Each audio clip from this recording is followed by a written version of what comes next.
8। जैसा कि आपको मालूम है कि ये जो नोट्स हैं या आपके हैंड आउट से मॉडिफाई किए गए हैं ताकि आप अच्छे ग्रेड के ले सकें और हमें दवाएं दे सकें।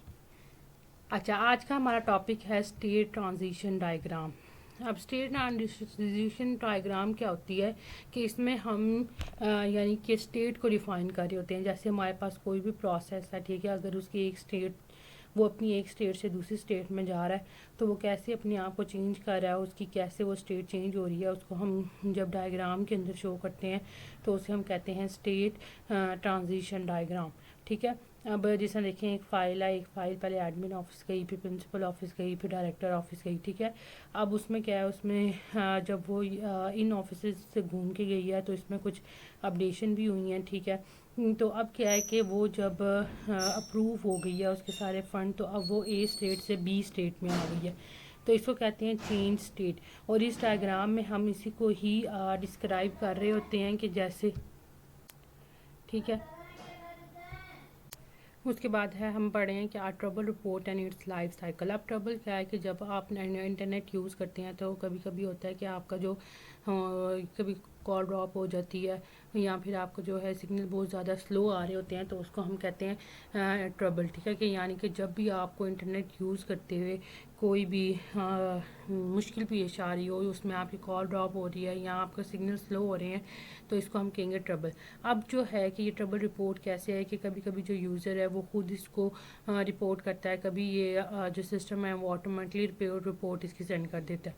ठीक है, अब आगे है इसमें at the time of a trouble network में have been interworking with another network to provide a service. अब इसमें क्या है कि कभी कभी जो है ना ये प्रॉब्लम क्रिएट होती है क्योंकि जो हमारा जो नेटवर्क है वो कभी दूसरे नेटवर्क के साथ मिल के जो है ना वो सर्विसेज प्रोवाइड कर रहा होता है। अब दो तरह के इसके अंदर होते हैं कि इसमें क्या करता है कि जब ऐसे कोई प्रॉब्लम आती है ना तो दो नेटवर्क क्या करते हैं, या तो अपना डाटा एक्सचेंज कर लेते हैं, ठीक है, और या फिर जो है एक ही कंपनी के अंदर जो है वो डाटा एक्सचेंज हो जाता है ताकि जो सर्विसेज हैं वो प्रोवाइड हो सकें, क्योंकि अब नेट तो फास्ट नहीं चल रहा, तो इस तरह क्या करते हैं वो अपने जो काम है वो डिवाइड कर लेती हैं, तो जो है दूसरा जो सर्विसेज है, दूसरा जो नेटवर्क है वो फास्ट चल रहा है वो उसको यूज़ कर लेते हैं।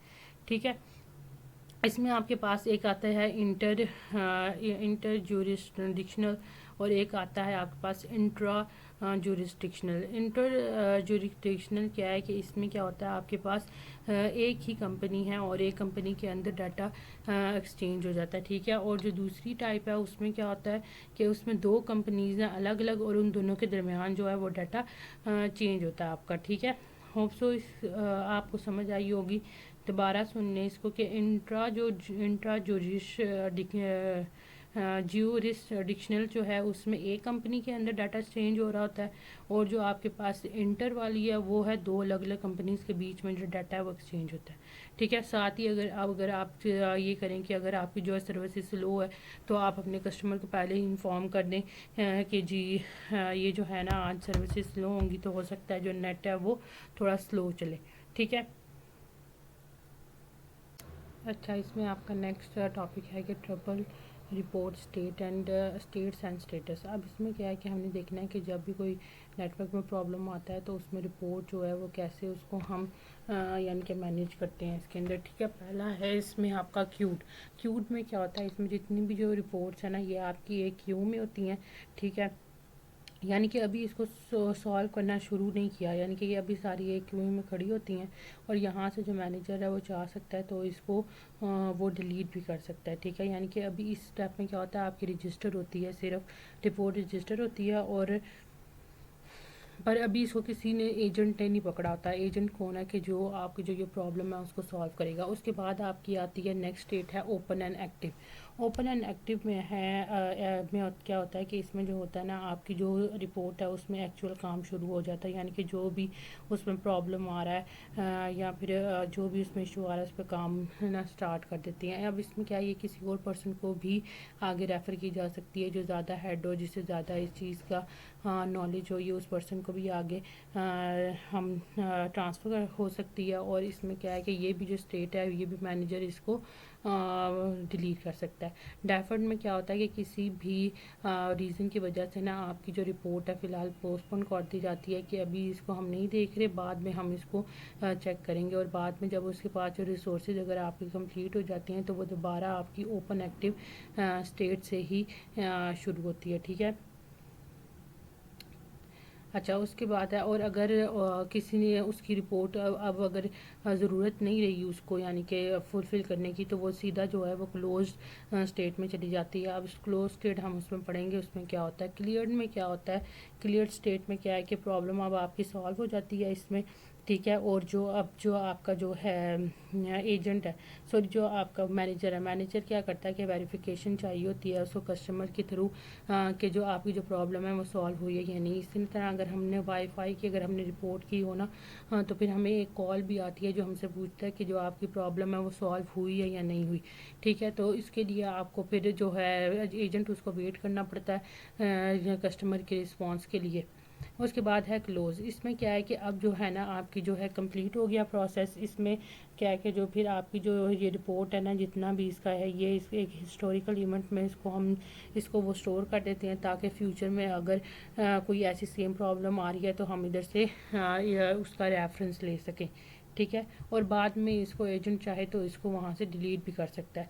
नेक्स्ट है आपका डिसेबल। ये स्टेट है कि इसमें जो अब आपकी जो है ना रिपोर्ट वो मॉडिफाई नहीं हो सकती यानी कि अपडेट नहीं हो सकती। आप सिर्फ इसको रीड कर सकते हैं, इसको आप मॉडिफाई नहीं कर सकते। ठीक है। अच्छा, नेक्स्ट है आपको एक डायग्राम दी गई है और इस डायग्राम में इस सबको इन्होंने एक्सप्लेन किया गया। ठीक है। यहाँ पे देखिए मैंने आपको बताया क्यूड में क्या है, इसमें आपकी जो रिपोर्ट है वो क्रिएट हुई है। ठीक है। और यहाँ से वो रिजेक्ट भी हो सकती है। और उसके बाद क्या, अगर आपकी यहाँ से कैंसिल हो गई है तो वो सीधा कहाँ पे जाएगी, वो सीधा क्लोज में चली जाएगी। ठीक है। अगर अब आपने क्या हुआ है कि अप्रूव और ओपन हो गई है यानी कि आपकी जो रिपोर्ट है उसने अप्रूव किया और उसको ओपन कर लिया, तो वो अब कौन से स्टेट में चले जाएगा, ओपन और एक्टिव स्टेट में चला जाएगा। ठीक है। ओपन और एक्टिव स्टेट से अब किस में जा रहा है वो, अगर आपने यहाँ पे अगर आपकी रिपोर्ट की कुछ रिसोर्सेज नहीं मिल रहे तो वो उसे किधर भेज देगा, डेफर्ड पे। डेफर्ड में क्या है, आपकी जो है वो कुछ वक्त के लिए पोस्टपोन्ड हो गई है। ठीक है। अगर आप पोस्टपोन्ड हो गई आप कुछ देर बाद क्या हुआ है कि आपके जो वो रिसोर्सेज हैं मिल गए हैं वापस, तो उसे वो क्या करेगा, दोबारा किधर भेज देगा, ओपन और एक्टिव स्टेट में भेज देगा। ठीक है। अब अगर इसमें क्या होता है कि मैंने आपको बताया कि अब इसमें था कि अगर आपकी जो है ना वो अब आपकी जो उसमें सॉरी जो ज़रूरत नहीं रही उस रिपोर्ट को अब दोबारा फुलफ़िल करने की, तो वो किधर चली जाएगी, कैंसिल पे चली जाएगी। ठीक है। अब क्लियर्ड में क्या है कि अब आपका जो है वो जो अब जो आपकी जो प्रॉब्लम रिपोर्ट है ना वो क्या हो गया, उसको हमने क्लियर कर लिया सारा, उसको हमने सॉल्व कर लिया, तो वो किस में चला गया, क्लियर्ड में। और हो सकता है क्लियर्ड में आके आप उसको दोबारा आपको ज़रूरत पड़े कि आप दोबारा उसको ओपन करें और उसको दोबारा चेंज करें, तो वो दोबारा किस में चली जाएगी, ओपन और एक्टिव में चली जाएगी। ठीक है। इस तरह वो क्या है, ट्रांसफ़र और रेफ़र। तो अगर आप ट्रांसफर ये वापस जा रहा है तो वापस किधर हो रहा है, इधर से भी आप इसको दोबारा कर सकते हैं कि ओपन एक्टिव अगर आपने एक दफ़ा उसको रिजॉल्व कर लिया तो आप समझ रहे हैं कि अभी रिजॉल्व नहीं हुई, तो आप दोबारा इस पे काम कर सकते हैं। ठीक है। ओपन और एक्टिव में अब क्या है, जब वो क्लियर्ड हो गई है, ठीक है, उसको किधर चली जाएगी, क्लोज में। और डिसेबल को साइड पे शो किया गया है कि यहाँ पे अगर आपकी आ गई है वो रिपोर्ट, तो उसमें क्या होगा कि आप उसको दोबारा जो है मॉडिफाई नहीं कर सकते। ठीक है। सिंपल है इसमें, बिल्कुल आप इसको अपनी वर्डिंग में लिख सकते हैं। ठीक है। क्यों में सिंपल है कि आपकी जो अभी रजिस्टर हुई है उस पर कोई काम नहीं शुरू हुआ, यहाँ से आपका जो मैनेजर ऐसे क्लोज कर सकता है। ओपन और एक्टिव में क्या है, आपका उसमें काम स्टार्ट हो गया, ये किसी भी अगले नेक्स्ट हायर पर्सन को इस पर सौंप दिया गया, मैनेजर इसको यहाँ से भी क्लोज कर सकता है। डेफर्ड क्या है कि जिसमें आपकी अगर पोस्टमार्ट हो गया तो इसमें रख देते हैं हम।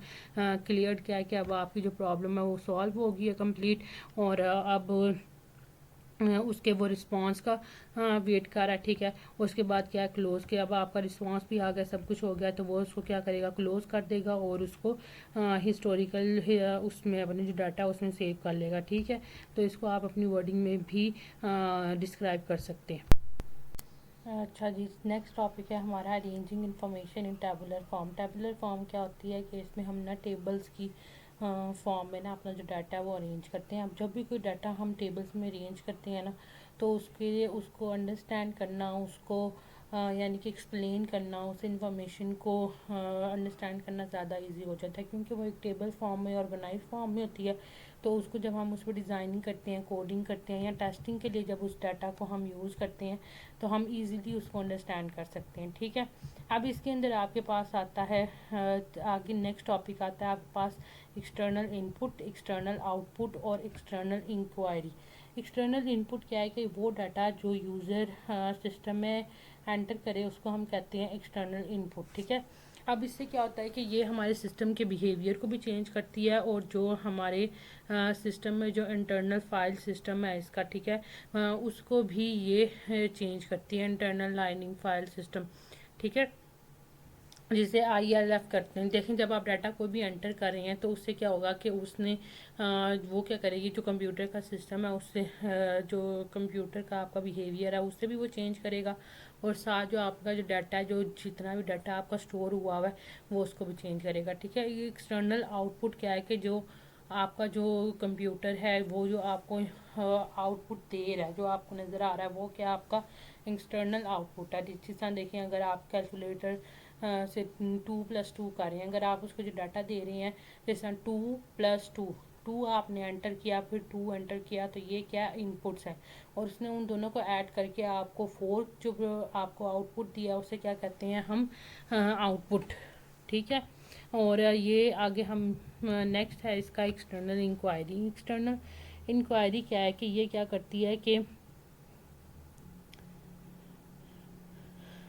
अच्छा, इसमें क्या है कि आपकी जितनी भी जो डाटा है ना, आपका जो सेंड हो रहा है एक जगह से उसकी जगह दूसरी जगह, या आप जो इन्फॉर्मेशन है इन सबको ये कंट्रोल करती है। ठीक है, इसमें आपकी कोई कैलकुलेशन नहीं है, कोई फार्मूला नहीं इसमें यूज़ होता। ये आपका जो सिंपल है कि जो सिंपल आपके पास इसमें प्रोसेसिंग हो रही है ना, वो कैसे उसको मेंटेन करिए, या कैसे आपका जो डाटा है वो अल्टर हो रहा है, वो सारा कुछ आपका इसमें आ जाता है, एक्सटर्नल इंक्वायरी के अंदर आ जाता है। अच्छा, एक्सटर्नल इंक्वायरी होती है कि ये आउटपुट आपको निकाल के देता है सिस्टम से, लेकिन इसमें कोई कैलकुलेशन नहीं होती, कोई फार्मूला यूज़ नहीं होता। सिंपल अगर आपने अपनी कोई इमेज देखनी है तो सिर्फ उसने क्या करना है, आपको मेमोरी से जो है इमेज निकाल के आपको शो कर देनी है। इसके लिए उसको कोई फार्मूला, कोई कैलकुलेशन लगाने की ज़रूरत नहीं पड़ेगी। ठीक है, अब इसको टेबल में हमने इसमें किया हुआ है। अब इसमें देख लें आप, इसमें आपके पास ये PIM और आपके पास N नहीं है। ठीक है, इसमें क्या है कि अब एक्सटर्नल जो आपके पास एक्सटर्नल इनपुट है ना, ठीक है, जो बाहर से आपका डाटा आ रहा है अंदर।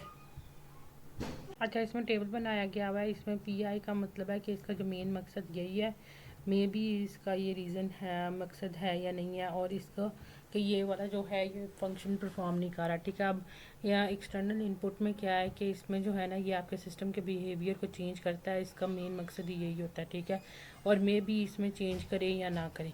और उसके बाद EQ में होता है कि उसमें आपका जो सिस्टम का बिहेवियर है वो चेंज नहीं होता। ठीक है, उसके बाद जो है ILF है उसको मेंटेन PI करता है, इसका मकसद ही यही है कि वो उसको मेंटेन करे। आगे है जो है आपका एक्सटर्नल आउटपुट है, वो में भी कभी करता है कभी नहीं भी करता। ठीक है, और EQ है जो एक्सटर्नल आपकी इंक्वायरी है, इसमें क्या है कि वो इसको मेंटेन नहीं करता। ठीक है, ILFs को।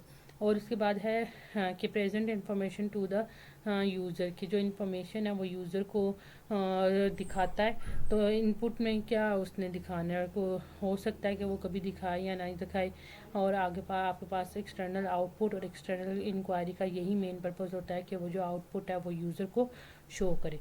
ठीक है, अभी तक ये मॉड्यूल यहाँ तक हम इस वीडियो में पढ़ेंगे। नेक्स्ट मॉड्यूल आपका इंशाल्लाह नेक्स्ट वीडियो में होगा, इसका पार्ट 2 पे। ओके, अल्लाह हाफिज़ स्टूडेंट्स।